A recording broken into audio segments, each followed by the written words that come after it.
So what do you feel is the biggest struggle for first generation Americans? And what's the biggest reward? I don't know. I think for a lot of first generation Americans, it's like thinking you have to fit in when really no one does. I think everyone, no matter what, I think everyone asks the question, who am I and what am I doing here? Anyway, regardless of culture or the country of origin. So I think the biggest struggle is that, wanting to fit in and then realizing you don't have to. Because you're kind of forced to ask those questions to begin with at an earlier age, I think, than most people. So it kind of gives you more paths to go and then find yourself. I think that's the biggest reward, is having a richer sense of who you are. That's really beautiful. How about for you? So I would say the biggest challenge or struggle for first generation Americans is similar, where I feel like in America we're kind of conditioned to pick one or the other. I think it's a shame, that we are kind of conditioned to think so narrowly about ourselves and about humans and about the human condition.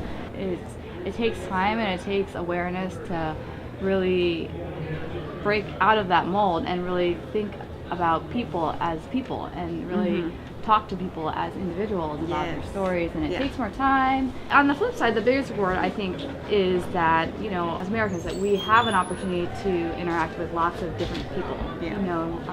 We have a pretty good life, and that we can go to school and interact with people, and meet people from all over the world. So it's really diverse. I like that too.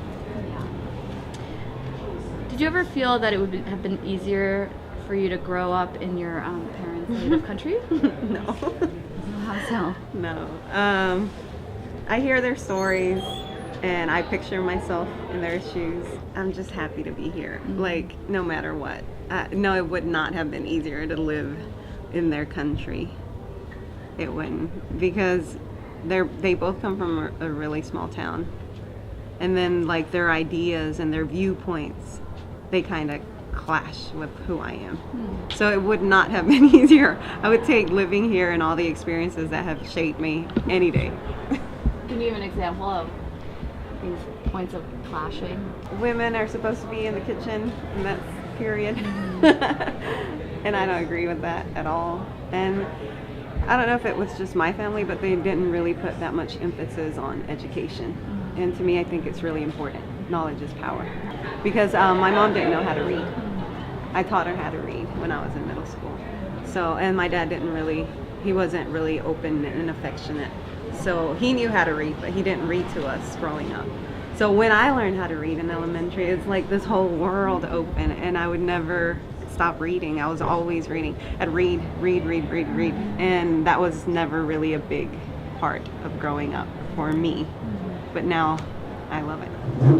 When we left Vietnam, it was, the height of the Vietnam War, and, in terms of, the Americans leaving Vietnam. I mean, it was a chaotic time. And so I think that my parents had 4 kids under the age of 6 fleeing, this war-torn country.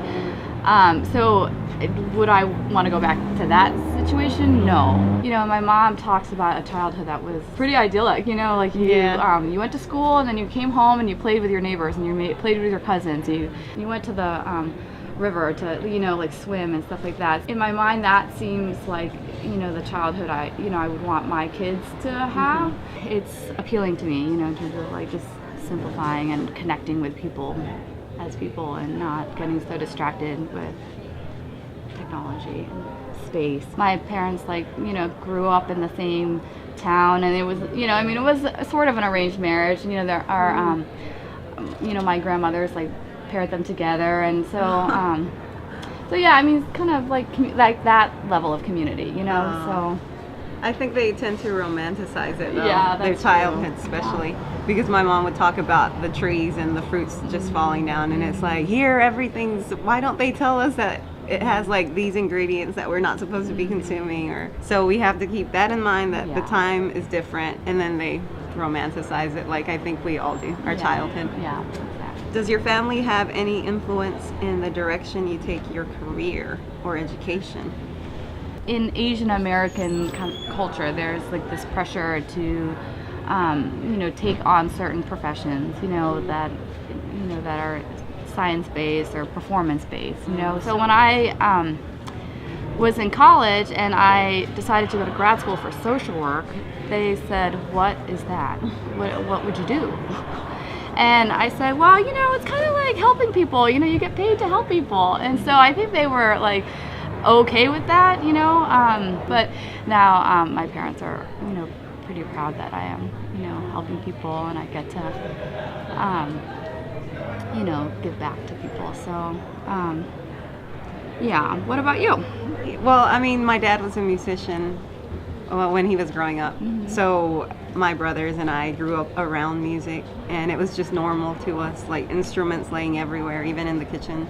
But that did not make my mom happy. She's like, "You can have instruments anywhere else in the house, just don't come into my kitchen." But I don't think it's because of cultural thing. I think it's just because that's kind of what was in his blood, that passion for music. They didn't pressure me because my mom's really open, and she says like whatever makes me happy as long as it's morally correct. Mm-hmm. as she puts that standard of morals. But yeah, in terms of career and not so much education, but career, my family, yeah, definitely. And all my brothers draw. They all play instruments, different instruments. They're all into film and editing and all that. So yeah, they've definitely played a big part. And is there a cultural kind of influence on the types of music you make and want to make, and types of films you make and want to make? Oh yeah, like I'll look at Frida Kahlo and her art, and then film. How they do the subtitles, and for Spanish films I don't need the subtitles, and that helps because there's a lot of nuances that happen that get lost in the translation.